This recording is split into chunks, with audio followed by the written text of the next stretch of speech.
Hello सांग मैंने welcome back to my YouTube channel. तो आज आम भोर भोर में रात 4 उठी चलू डंगा भसैबा को। तो आज कार्तिक मास लास्ट डंगा भसा पूर्णिमा माने बोईत पूर्णिमा। तो मो तरफ समस्त हैप्पी बोईत पूर्णिमा बा कार्तिक पूर्णिमा। तो आम चलू कहीं आज बहुत कष्ट मष्ट में उठी एत शीत पड़ी से मुझे प्रत्येक दिन भाभी उठिकी 5 दिन मुर्ज पकेबी हो पारा ना कहीं मतलब बहुत शीत लगे मुझे रात गाधे पारे। तो आज फाइनाली गोटे दिन भाविकिना मुझे आज 4टार तो आसी आम मंदिर पाखे भसैबू डंगा। तो पूर्व मो चैनल को लाइक से सब्सक्राइब करने को जमा भी भूलिए। तो देखो आमर ये केमती डंगा भसा पूर्णिमा आम पालन कर। तो मो दी भौणी आ मो माँ साथी आसो। तो देखो केमती कौन कर।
डंगा भसा सारा पर चलू आम मंदिर पाखे शिव मंदिर अच्छे। तो शिव मंदिर टी बुलूँ आज गाँव जी मंदिर अच्छे सब मंदिर बुलि।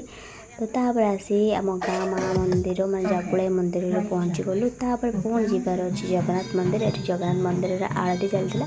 तो आम ठीक टाइम पहुँची गलु। एमती राति 4टार उठिकी एमती मंदिर बुलाबुली करूँ करूँ सका देखते सका हो जाता।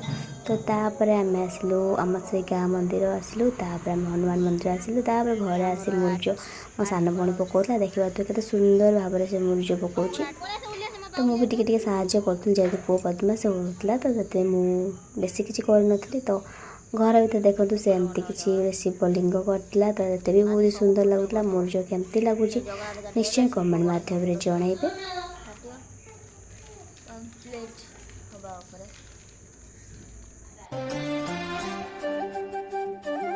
तापर आमर आज देखो अरुआ भात डाली भजा घाट पापड़ तो खाई मजा आसीगला।